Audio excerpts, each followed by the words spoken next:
नमस्कार दोस्तों, स्वागत है दोस्तों। साल 2024 की सबसे बड़ी एकादशी योगिनी एकादशी आषाढ़ मास की पहली एकादशी को कहते हैं। आषाढ़ मास के कृष्ण पक्ष की एकादशी को योगिनी एकादशी कहते हैं। इस साल योगिनी एकादशी का व्रत 2 जुलाई को रखा जाएगा। योगिनी एकादशी का व्रत भगवान विष्णु का शयन काल आरंभ होने से ठीक पहले की एकादशी होती है। योगिनी एकादशी के बाद देवशयनी एकादशी से भगवान विष्णु 4 महीने के लिए क्षीर सागर में सोने चले जाते हैं। एकादशी व्रत और आषाढ़ का महीना दोनों ही श्रीहरि को प्रिय हैं, इसलिए इस एकादशी का महत्व बाकी सबसे खास माना जाता है। आइए जानते हैं योगिनी एकादशी की शुभ तिथि कब से कब है। साथ ही जानते हैं इसका महत्व और पूजा विधि। योगिनी एकादशी यानी कि आषाढ़ मास कृष्ण पक्ष की एकादशी का आरंभ 1 जुलाई को सुबह 10:27 से होगा और इसका समापन 2 जुलाई को सुबह 8:41 पर होगा। योगिनी एकादशी का व्रत 2 जुलाई को रखा जाएगा। योगिनी एकादशी के व्रत का पारण 3 जुलाई को सुबह 5:27 से सुबह 7:11 पर होगा। ऐसे में इन 2 जगहों पर चुपचाप 2 दीपक जलाकर छोड़ दें। इससे मृत्युदंड दोष, महाकाल सर्प दोष, नजर दोष, शनि दोष, राहु दोष सब कुछ होगा। खत्म किस्मत पर लग जाएंगे। 4 चांद माह लक्ष्मी दौड़ी दौड़ी चली आएंगी, कंगाल भी होंगे। धनी दोस्तों, आज हम आपको बताएंगे दीपक जलाने के कितने फायदे आपको अपने जीवन में मिलते हैं और किस तरह आपको दीपक जलाना चाहिए, कौन सी दिशा में जलाना चाहिए जिससे कि आपको बहुत ज्यादा तरक्की हासिल हो और आप अपने जीवन में सभी बाधाओं को खत्म कर सके। सबसे पहली बात तो ध्यान में रखनी चाहिए कि अपने घर के मंदिर में रोजाना ही आपको दीपक जलाना चाहिए। ऐसा नहीं होना चाहिए कि आपने दीपक ना जलाया हो, क्योंकि घर के मंदिर में रोजाना दीपक जलाना बहुत ही जरूरी होता है। इससे आपके घर से सभी नेगेटिव ऊर्जा बाहर निकलती है। यदि आप योगिनी एकादशी की शाम के समय घर के मंदिर में दीपक नहीं जलाते हैं तो इससे आपके घर का वातावरण बहुत ज्यादा नेगेटिव तो होता ही है। आपके घर में परेशानियां बहुत ज्यादा बढ़ने लगती। घर का जो प्रमुख व्यक्ति होता है उसे बहुत ही ज्यादा मेहनत करनी पड़ती है। इसकी वजह से परेशानी और टेंशन में घर का मुखिया पड़ जाता है। दोस्तों, दीपक ध्यान और रोशनी का प्रतीक है। पूजा में दीपक का खास स्थान है। आमतौर पर विषम संख्या में दीप प्रज्वलित करने की परंपरा चली आ रही है। दरअसल दीपक जलाने का कारण यह है कि हम अज्ञान का अंधकार मिटाकर अपने जीवन में ज्ञान के प्रकाश के लिए पुरुषार्थ करें। हमारे धर्मशास्त्रों के अनुसार पूजा के समय दीपक जलाना अनिवार्य समझा गया है। आरती का घी का दीपक जलाने से घर में सुख समृद्धि है। इससे घर में लक्ष्मी का स्थायी रूप से निवास हो जाता है। इसके वैज्ञानिक कारण भी बताए गए हैं। दीपक को सकारात्मकता का प्रतीक और दरिद्रता को दूर करने वाला समझा जाता है। गाय के घी में रोगाणुओं को भगाने की क्षमता होती है। यह घी दीपक में अग्नि के संपर्क से वातावरण को पवित्र बना देता है। इससे प्रदूषण दूर होता है। दीपक जलाने से पूरे घर को फायदा मिलता है, चाहे वह मेन सम्मिलित हो या ना हो। दोस्तों, शाम का समय हिंदू धर्म में बहुत ही ज्यादा महत्वपूर्ण समझा जाता है और जो लोग शाम के समय कभी भी घी का दीपक या फिर तेल का अपने घर में नहीं जलाते हैं तो उनके घर में सदैव ही मुसीबतें बनी रहती हैं। यानी कि एक मुसीबत से निकलते हैं तो दूसरी मुसीबत में फंस जाते हैं। सदैव धन की समस्याएं, परेशानियां बढ़ती रहती हैं। उनके बच्चे भी उनके खिलाफ होने लगते हैं, कहना बिल्कुल भी नहीं मानते हैं। इसी तरह से घर का पूरा माहौल ही दुखपूर्ण होने लगता है। दोस्तों, साल 2024 की सबसे बड़ी एकादशी 2 जुलाई को पड़ने वाली इस एकादशी को सबसे बड़ी और सबसे खास एकादशी समझा जा रहा है। 2 जुलाई को पड़ने वाली इस एकादशी पर कई दुर्लभ संयोग बन रहे हैं। ऐसे में इन 2 जगहों पर चुपचाप 2 दीपक जलाकर छोड़ दें। इससे मृत्युदंड, पितृदोष, महाकाल सर्प दोष, नजर दोष, शनि दोष, राहु दोष सब कुछ होगा। खत्म किस्मत चमकेगी, लक्ष्मी दौड़ी दौड़ी चली आएंगी, कंगाल भी होंगे। धनी दोस्तों, आज हम आपको बताएंगे दीपक जलाने के कितने फायदे आपको अपने जीवन में मिलते हैं और किस तरह आपको दीपक जलाना चाहिए, कौन सी दिशा में जलाना चाहिए जिससे कि आपको बहुत ज्यादा तरक्की हासिल हो और आप अपने जीवन में सभी बाधाओं को खत्म कर सके। सबसे पहली बात तो आपको ध्यान में रखनी चाहिए कि अपने घर के मंदिर में रोजाना ही आपको जलाना चाहिए। ऐसा नहीं होना चाहिए कि आपने दीपक ना जलाया हो, क्योंकि घर के मंदिर में रोजाना दीपक जलाना बहुत ही जरूरी होता है। इससे आपके घर से सभी नेगेटिव ऊर्जा बाहर निकलती है।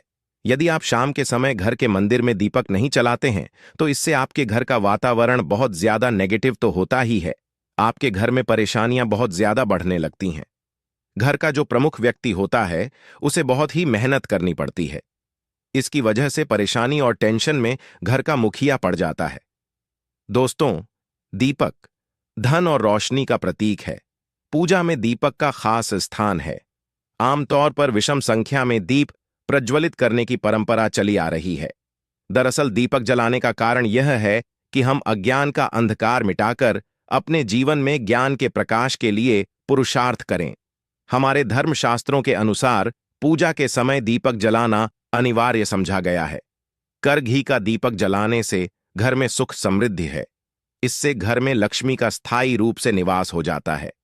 इसके वैज्ञानिक कारण भी बताए गए हैं। दीपक को सकारात्मकता का प्रतीक और दरिद्रता को दूर करने वाला समझा जाता है। गाय के घी में रुगाव को भगाने की क्षमता होती है। यह घी दीपक में अग्नि के संपर्क से वातावरण को पवित्र बना देता है। इससे प्रदूषण दूर होता है। दीपक जलाने से पूरे को फायदा मिलता है, चाहे वह पूजा में सम्मिलित हो या ना हो। दोस्तों, शाम का समय हिंदू धर्म में बहुत ही ज्यादा महत्वपूर्ण समझा जाता है और जो लोग शाम के समय कभी भी घी का दीपक या फिर तेल का अपने घर में नहीं जलाते हैं तो उनके घर में सदैव ही मुसीबतें बनी रहती हैं। यानी कि एक मुसीबत से निकलते हैं तो दूसरी मुसीबत में फंस जाते हैं। सदैव धन की समस्याएं, परेशानियां बढ़ती रहती हैं। उनके बच्चे भी उनके खिलाफ होने लगते हैं, उनका कहना बिल्कुल भी नहीं मानते हैं। इसी तरह से घर का पूरा माहौल ही दुखपूर्ण होने लगता है। क्योंकि इन दीपकों से निकलने वाली जो ऊर्जा चलना दिया करें, तभी आप अपने जीवन में सफलता पा सकते हैं और आपकी जितनी भी मनोकामनाएं हैं वह भी पूरी होती है। अब जानते हैं दीपक जलाते समय क्या क्या सावधानियां हमें रखनी चाहिए। किंतु दोस्तों, उससे पहले आपसे रिक्वेस्ट करते हैं कि वीडियो को लाइक जरूर करिएगा, दोस्तों को शेयर कर दीजिएगा और यदि आपने चैनल को सब्सक्राइब नहीं किया है तो चैनल को सब्सक्राइब करके बेल आइकॉन जरूर दबाइए। दोस्तों, देवी देवताओं को घी का दीपक अपने बाएं तरफ तथा तेल का दीपक दाएं हाथ की ओर लगाना चाहिए। पूजन क्रम में इस बात का खास ध्यान रखें कि पूजा के बीच में दीपक भोजना नहीं, ऐसा होने पर पूजा का पूर्ण फल हासिल नहीं हो पाता है। दीपक सदैव भगवान की प्रतिमा के ठीक सामने लगाना चाहिए। कभी भगवान की प्रतिमा के सामने दीपक ना लगाकर इधर उधर लगाया जाता है, जबकि यह सही नहीं है। घी के दीपक के लिए सफेद रोई की बत्ती का उपयोग किया जाना चाहिए, जबकि तेल के दीपक के लिए लाल धागे की बत्ती श्रेष्ठ बताई गई है। पूजन में कभी भी खंडित दीपक नहीं जलाना चाहिए। धार्मिक कार्यों में खंडित सामग्री शुभ नहीं मानी जाती है। दोस्तों, घर के पूजा घर में पूजा पाठ करते हैं और मूर्ति आदि रखते हैं। दोस्तों, मूर्ति का क्या महत्व होता है, आइए जानते हैं।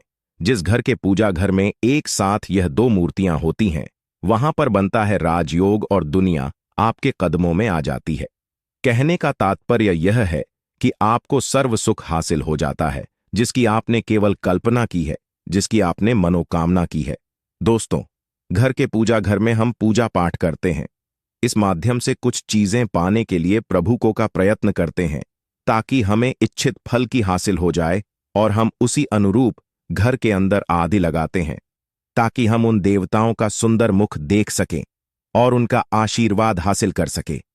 किंतु दोस्तों, यदि हम अपने घर के पूजा घर में इन मूर्तियों के साथ अन्य मूर्तियां भी रखते हैं तो निश्चित तौर पर हमारी किस्मत बदल जाती है और देखते ही देखते हमारे जीवन के अंदर की सारी कंगाली समाप्त होने लग जाती है। दोस्तों, हम बात करते हैं उन मूर्तियों के बारे में कि आखिर कौन सी दो एक साथ रखनी चाहिए ताकि उनका सच्चा सर्व सुख आपको हासिल हो सके। तो दोस्तों, यदि आप कृष्णा भक्त हैं और बाल गोपाल की मूर्ति रखते हैं, तब आपको भगवान श्री कृष्णा के साथ राधा जी की मूर्ति भी अवश्य रखनी चाहिए। दोस्तों, भगवान कृष्णा की यदि आपके घर में तस्वीर है तो उसके साथ राधा जी की भी तस्वीर संयुक्त जोड़े के रूप में आपको लेकर आनी चाहिए। यह प्रेम और एकता की ऐसी अनोखी मिसाल है कि जिस घर में इनकी तस्वीरें होती हैं तो समझ ले उस घर के अंदर किसी भी तरह का ग्रह क्लेश नहीं होता। पति पत्नी और परिवारजनों के बीच परस्पर प्रेम रहता है और घर में धन्य में अपने आप ही वृद्धि हो जाती है। इसीलिए यह जरूरी समझा गया है। यदि आप भी इन मूर्तियों को रखते हैं तो निश्चित तौर पर आपके जीवन में अपने आप ही फायदा हासिल हो जाएगा। दोस्तों, कई लोग अपने घर में माता लक्ष्मी की पूजा करते हैं तो सोचते हैं कि भगवान विष्णु की भी पूजा करें या ना करें, उनकी मूर्ति साथ में रखें या ना रखें। दोस्तों, सदैव भगवान श्री हरि विष्णु माता लक्ष्मी की पूजा आपको एक साथ करनी चाहिए। दोस्तों, देवाधिदेव महादेव भगवान विष्णु और भगवान ब्रह्मा, तीनों देवताओं को सर्वशक्तिमान देवता समझा गया है और त्रिदेव में भगवान विष्णु जी को पूजा जाता है।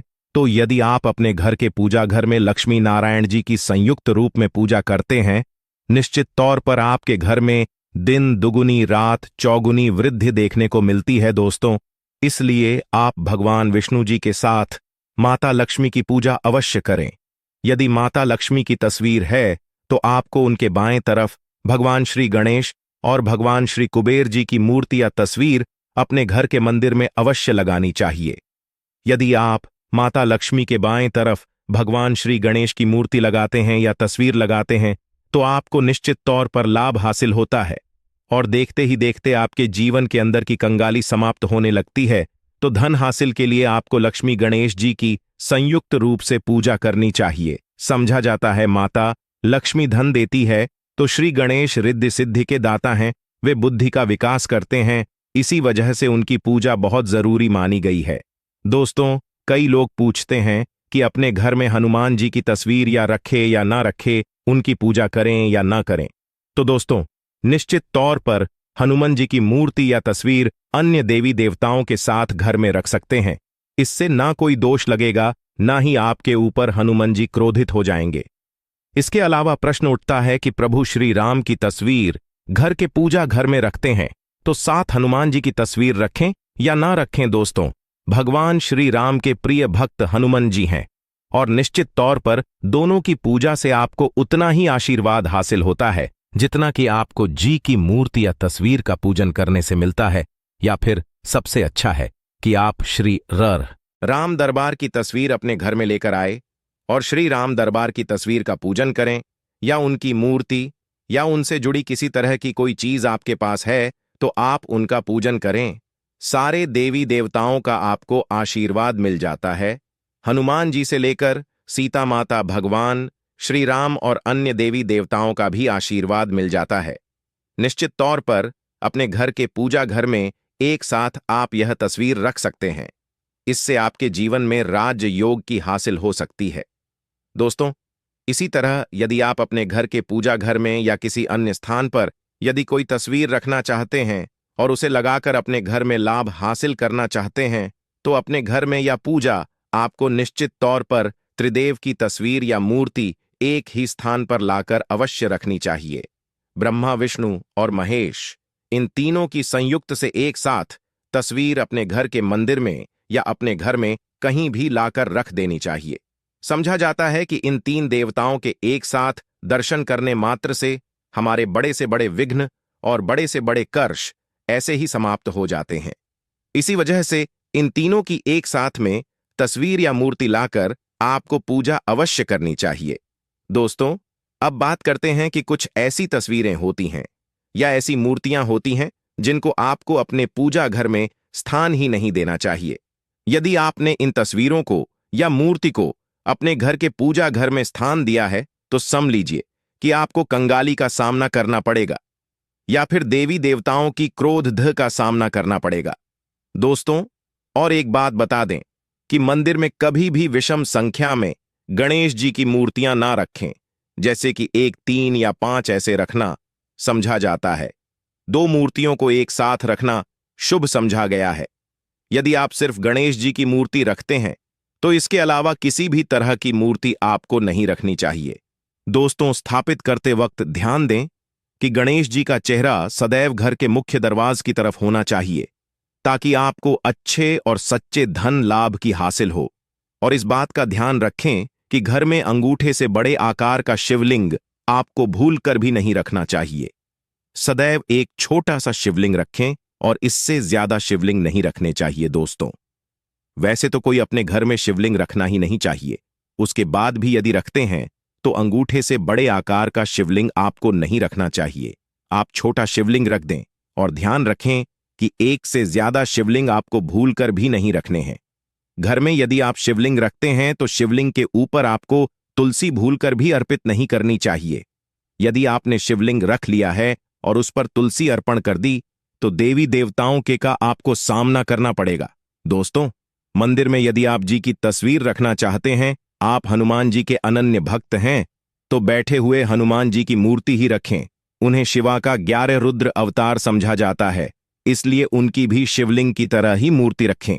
साथ ही जो पति पत्नी होते हैं, नए वैवाहिक जीवन की शुरुआत करते हैं, तो हनुमान जी की मूर्ति या तस्वीर को अपने कमरे में, अपने बेडरूम में आपको भूलकर भी नहीं रखनी चाहिए, अन्यथा इससे जीवन कई तरह के दोषों का सामना करना पड़ता है। दोस्तों, हनुमान जी ब्रह्मचारी है, तो इस आपको अवश्य ध्यान रखना चाहिए। दोस्तों, राधा कृष्णा की मूर्तियों को यदि आप जैसे अपने क्षण कक्ष में सोते हैं और उन्हें आपके बेर के सामने की तरफ रखा है कि जैसे कि आप सुबह उठे और आपको उठते ही पहले उनके दर्शन हो जाए, तो समझ लीजिए कि आपका जीवन मालामाल होने वाला है। किसी भी तरह का कोई दोहक धन की चिंता आपके जीवन में रहेगी।